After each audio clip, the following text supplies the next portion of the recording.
नमस्कार, आप जुड़ चुके हैं खबर 24 आवर के साथ और इस वक्त मैं मौजूद हूँ भंडारी बाग स्थित गोल्डन हिलॉक स्कूल में, जिसकी प्रधान अध्यापिका हमारे साथ इस समय मौजूद है रक्षिमा तोमर जी। कई सालों से वो ये इस स्कूल को चला रही है। मैम, इस सफर की शुरुआत कैसे हुई आपकी? इस सफ़र की शुरुआत तो मेरी बिल्कुल मैरिज से ही हुई, लेकिन आफ्टर मैरिज भी मैंने स्कूल देखा तो यहाँ पे थोड़ा सा माहौल इस तरीके का था कि बहुत ज़्यादा अर्निंग वाले लोग नहीं थे कि जो एजुकेशन दे सकें। तो मेरा मन हुआ कि मैं भी स्कूल खोलूँ। तो मैंने कहा कि भाई ये स्कूल को आगे बढ़ाऊँ। आगे बढ़ाने के हिसाब से फिर मैंने यहाँ पे मेहनत करनी शुरू करी। तो जैसे हमारे यहाँ प्रिविलेज टाइप के बच्चे हैं जो इस एरिया से आते हैं, तो मैं उनके साथ में कंधे से कंधा मिला के उन बच्चों को अच्छी हाईली एजुकेशन देने की मैंने कोशिश करी।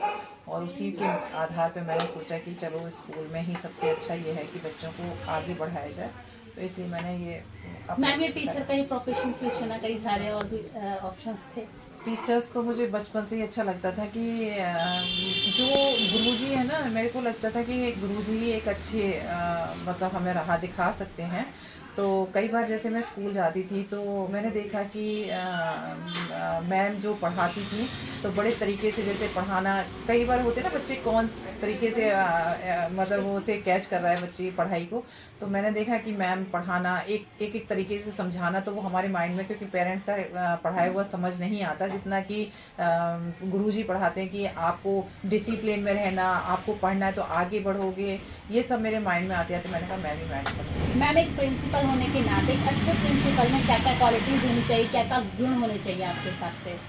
एक प्रिंसिपल जो भाई अच्छा होना चाहिए, उसकी देखो पूरा टॉप टू बॉटम उसमें स्कूल को चलाने के लिए आप देखो पूरा डिसिप्लिन मेंटेन होना चाहिए, अच्छी टीचर्स का होना ज़रूरी है, और कोऑपरेटिंग पावर, पेशेंस होना चाहिए। और उसके अलावा ये है कि अगर आप कहीं इस फील्ड में हो, टीचर्स की फील्ड में हो, तो आपको हर चीज़ का ध्यान ये रखना है कि हमें बच्चों को फ्यूचर बिल्डअप करना है, तो उसे हम किस तरीके से कर सकते हैं। तो मैं वो क्वालिटीज़ अपने में भी और दूसरों में भी कि भैया कोऑपरेटिंग पावर होनी चाहिए। अगर हमारा स्कूल ज़्यादा फाइनेंशियल कमज़ोर है तो उस चीज़ को भी हमें देखना चाहिए, ना कि हमें उसे आउट करना चाहिए और अपने तरीके से ही मतलब पूरी मेहनत करनी चाहिए। मैम, जो आपको इस स्कूल का ये पूरा स्टाफ है, उनको किस तरीके से गाइड करते हैं समय समय पर आप? मैं डेली मेरा रूटीन है कि पहले तो मैं नीचे का सब कुछ देखने के बाद में कि सब कुछ ठीक ठाक है अपना, फिर उस राउंड पे जाती हूँ तो मैं टीचर्स के हर एक चीज़ को ये देखती हूँ कि मेरे पहले बच्चों को वॉच आउट करती हूँ, मेरे बच्चे क्या क्लास में कर रहे हैं या नहीं।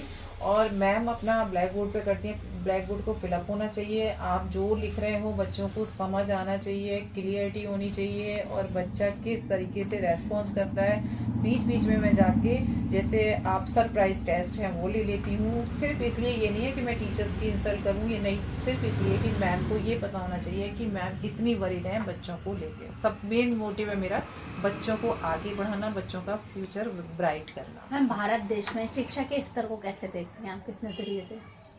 अब तो अच्छे तरीके से देखती हूँ, पहले नहीं था, बट ये है कि मोदी जी के आने के बाद में मुझे बड़ा क्रेज़ होता है कि वो देखो इतना उन्होंने एक मतलब कहना चाहिए कि पीएम होने के बाद में बच्चों को जो फेस टू फेस मिलते हैं, उनकी क्वालिटीज़ को निकालते हैं, तो मुझे भी अच्छा लगता है कि मैं उनके फुट स्टेप्स पर चलूँ और उनकी तरीके से बनूँ। तो मैं बहुत अच्छे तरीके से देखती हूँ और मुझे लगता है कि अगर हम मेहनत करेंगे तो शायद हमारा देश सबसे आगे बढ़ेगा। मैम, क्या सरकारी और प्राइवेट स्कूलों में भी कुछ अंतर आप मानती हैं? उनको भी शिक्षा की अगर बात करें तो शिक्षा में आजकल मतलब मेरा सिर्फ इतना है कि सरकारी में आजकल कर तो रहे हैं सब लोग, कॉपी कर रहे हैं आजकल प्राइवेट स्कूल को देख के।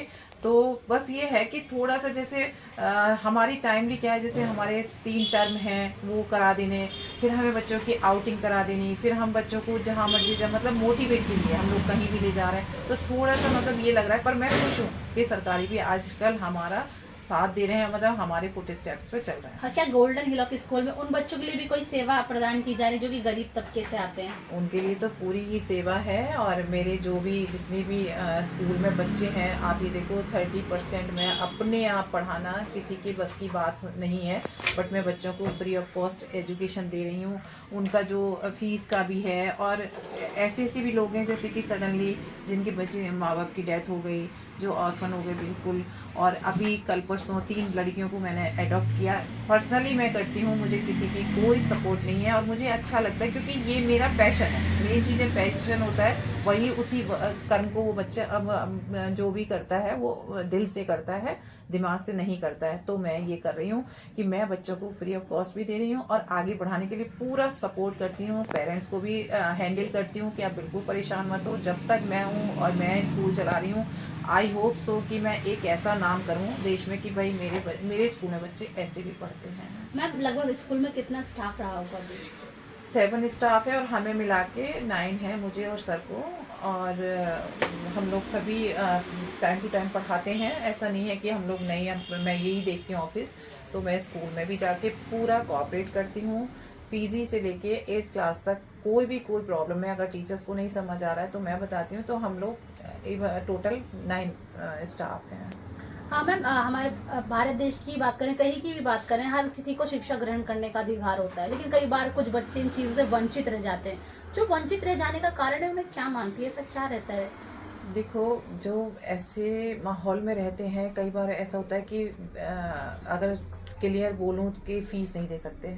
कई बार ऐसा होता है कि आते हैं, अब हम जैसे मेरा जैसे स्कूल तो नहीं है, अब बराबर मतलब कहीं स्कूल में क्या होता है कि अब कह दिए 5000 फीस है, मतलब एडमिशन फीस है, मंथली फीस इतनी, तो वो कई बार ऐसा होता है कि हम तो बिना पढ़े ठीक है, और हम क्या कर सकते हैं। हमें अगर मिलते हैं तो हम उन्हें पूरा कोऑपरेट करते हैं। अगर मुझे बाई चांस कहीं टकरा जाते कि नहीं आप अपने बच्चों को मेरे स्कूल में भेजो, तो अधिकतर यही होता है कि प्रिविलेज जो गांव के बच्चे होते हैं ज़्यादा, और ऐसे एरिया के बच्चे होते हैं, तो वो नहीं एजुकेशन। मैम, कहीं ना कहीं इसके लिए जो उनके पेरेंट्स जिम्मेदार भी बोलूँ या नहीं, मैम, कहीं ना कहीं इसके लिए जो उनके पेरेंट्स जिम्मेदार भी बोलूँ या नहीं भी बोलूँ। देखो, अब कुछ ऐसे होते हैं जो कि हाउस मेड होती हैं, कहीं जा रही हैं बेचारी, तो फिर घर में कौन रहेगा। वो मतलब करती तो ये गलत है, बट ये है कि उन्हें कैसे समझाया जाए। अब इसके लिए तो एक स्कीम चलाई जाए, तो जो मैं जितना अकेले चला के तो नहीं कर सकती, लेकिन मैं समझाती हूँ आप अपने बच्चों को करो, कोई बात नहीं। अगर 1000 रुपीज़ फीस है तो 500 दे दो, 500 है तो 300 दे दो, बट पढ़ाओ, अच्छा बनाना है। देखो, ऐसे ही बच्चे ऐसे होते हैं कि आप ये मत सोचो कि अपर लेवल पे जो बच्चे हैं वो मैंने देखा कहीं आगे नहीं बढ़ते। जो डाउन के होते हैं, जो बेचारे जो लो में होते हैं, वो आगे बढ़ के अपने देश का नाम रोशन करते हैं, और ये बिल्कुल प्रैक्टिकल है, और बच्चे उस चीज़ को ग्रहण करते हैं और उस चीज़ को वो फॉलो करते हैं। मैम, आपने जैसे कहा कि गरीब बच्चों के लिए आपके स्कूलों में आए दिन स्कीमें चलाई जाती है, लेकिन कई बार आपने देखा होगा कि खबरों में, अखबारों में आता रहता है कि प्राइवेट स्कूल जो है अपनी मनमानी करते हैं कई चीजों को लेकर। यही मुझे लगता है कि मतलब प्राइवेट स्कूल में ऐसा क्यों होता है, मुझे नहीं पता, बट ये है कि गलत है। अब हमारे जैसे हम लोग छोटे स्कूल वाले हैं, अब हम जो भाई एक बड़े लेवल पे नहीं है, पर लेकिन उनमें चलाई जा रही है। अब उनमें ये होता है कि नहीं, इतनी फीस लो और ऐसे कर, मतलब ये गलत है जो भी हो रहा है कि, पर प्राइवेट स्कूल में ऐसा कुछ नहीं है। अगर आपका बच्चा, अब मैं अपने स्कूल में कह रही हूँ, मेरा भी प्राइवेट स्कूल है, लेकिन मैं तो नहीं कर रही हूँ।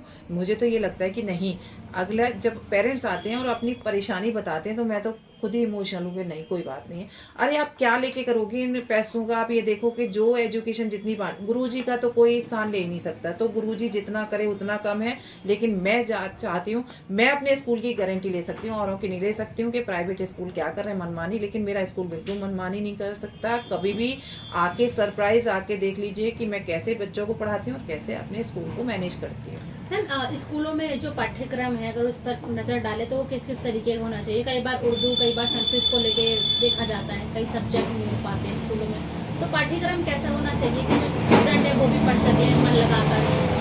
पाठ्यक्रम तो अब देखा जाए तो मतलब अब उर्दू का तो कहीं जहाँ चल रहा है सरकारी स्कूल में चल रहा है, बट ये है संस्कृत को मैं बहुत ज़्यादा प्रायोरिटी देती हूँ। बिल्कुल टू बी फ्रैंक बोल रही हूँ कि मतलब मेरे बच्चे अगर पढ़ रहे हैं तो बच्चे संस्कृत को भी सीखें। चाहे मैंने कहा ना, मैं रिलीजन को कोई वो प्रायोरिटी नहीं देती हूँ। मेरे लिए सारे बच्चे बराबर हैं, और बच्चे अगर कुछ चीज़ सीख रहे हैं तो हमारा हिंदी तो मातृभाषा है और उसके ब्याह में हम लोग संस्कृत सिखाते हैं। बाकी तो हम सब चीज़ पे सारे पाठ्यक्रम को इक्वली देखते हैं। इंग्लिश भी ज़रूरी है आजकल, हर चीज़ का मतलब अपनी अपनी जगह वो है, मेन स्थान है। बट ये है कि संस्कृत और हिंदी में बहुत ज़रूरी है कि वो आना चाहिए।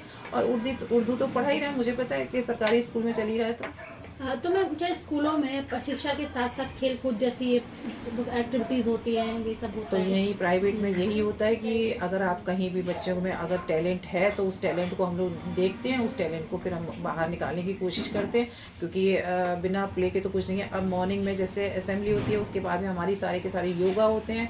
योगा होने के बाद में गायत्री मंत्र होता है। गायत्री मंत्र होने के बाद में जो फ्राइडे सैटरडे को हम लोग ये प्लेइंग जो भी होता है बच्चों का, बास्केटबॉल है, आपका बैडमिंटन है और वॉलीबॉल है, जो भी जिसमें इंटरेस्ट है बच्चे को हम लोग कराते हैं। मैम देखिए, कुछ दिन पहले एक खबर काफी वायरल हुई है, मुजफ्फरनगर के टीचर द्वारा जिस तरीके से बिहेव किया गया, कैसा देखती हैं उसको? कैसा भी है, जिस तरीके से टीचर ने एक मुस्लिम बच्चे के जो है स्लैप करवाया दूसरे बच्चे से, वो देखो अभी भी मैंने कल भी एक खबर देखा है, वो तो हिंदू थी और एक बच्चे को इतना चोटी पकड़ के, ये गलत है। अगर आप मेरे जरिए से देखोगे, देखो फिर वही आ जाता है कि अगर आप शिक्षा दे रहे हो ना तो सबको इक्वल समझो। आपको कैसे लगता है कि ये बच्चा हिंदू है, ये बच्चा मुस्लिम है, क्यों ऐसे ये गलत तरीके का भ्रम फैला रहे हो? ये गलत है और नहीं होना चाहिए। आपके लिए सारे बच्चे बराबर हैं। अगर सपोज अभी आप ये देखो कि आप एक बच्चे को मार दोगे, अगर उसी टाइप का दूसरा बच्चा किसी दूसरे रिलीजन का अगर आगे IAS PCS बन जाता है तो तुम वहां उनके आगे घुटने टेकोगे, ये ध्यान रखना हमेशा।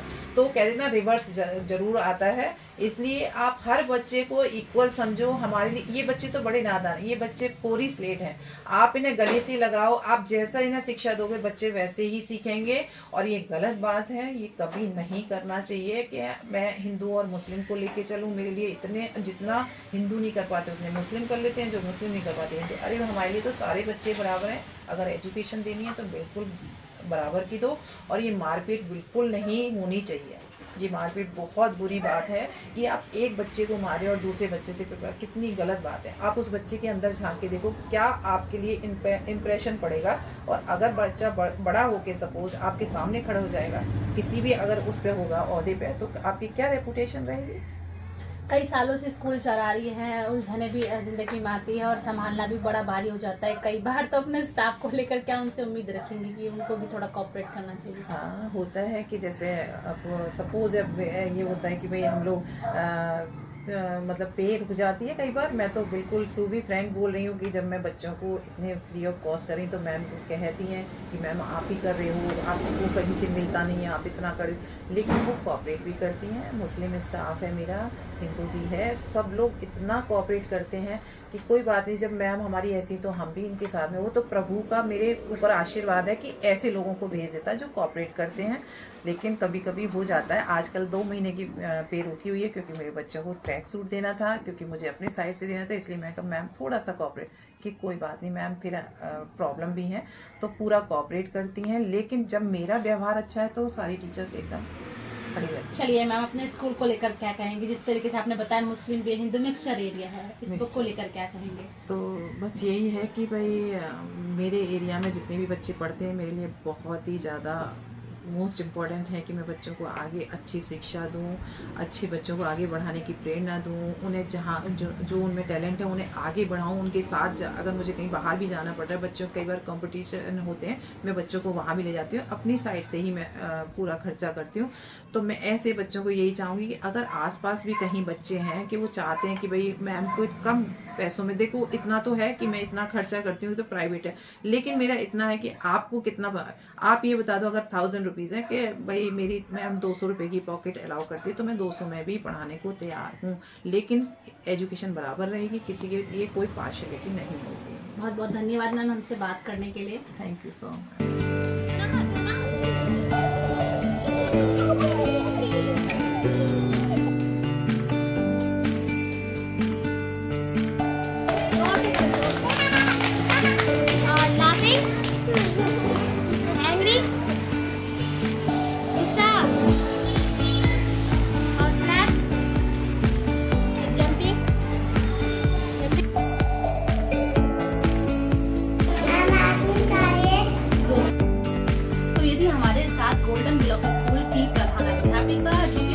1995 से यहाँ पर पढ़ा भी रही है और एक प्रधानाचार्य के रूप में यहाँ पर अपनी सेवाएं भी दे रही हैं। जिस तरीके से उन्होंने एक बात कही, बहुत अहम बात उन्होंने यहाँ पर कही। अक्सर प्राइवेट स्कूलों में मनमानी जैसा रवैया देखने को मिलता है, लेकिन उन्होंने कहा कि ऐसा उनके स्कूल में जो है कोई भी पार्शियलिटी नहीं है। अगर कोई गरीब तबके का इंसान है जो जरूरतमंद है, जो शिक्षा ग्रहण नहीं कर सकता, वो उनके स्कूल में आए, भले से वो उनको कम यहाँ पर फीस लेंगे, उनसे भले से आधी फीस लेंगे, लेकिन यह है कि शिक्षा अधिकार जो है ग्रहण करने का अधिकार सभी को है। तो मैम ने उन बच्चों का भी यहाँ पर स्वागत किया और मैम ने कहा है जो बच्चे जो पेरेंट्स अपने बच्चों को स्कूल नहीं भेजते वो यहाँ पर भेजे और यहाँ पर यहाँ का माहौल देखें, यहाँ का जो स्टाफ है उनको देखें और यहाँ पर अगर उनके पास पैसे नहीं वो तो कम फीस में भी यहाँ पर आ सकते हैं, क्योंकि वो यहाँ पर बैठी है मैम उनको शिक्षाएं देने के लिए। तो आप भी एक बार गोल्डन हिलॉक स्कूल में जरूर आए और संपर्क करें यहाँ की टीचर से, ताकि आपको जो है आपका जो बच्चा है किसी भी तरीके से शिक्षा के क्षेत्र में जो है इससे वंचित ना रह सके। आप बने रहे खबर 24 आवर के साथ।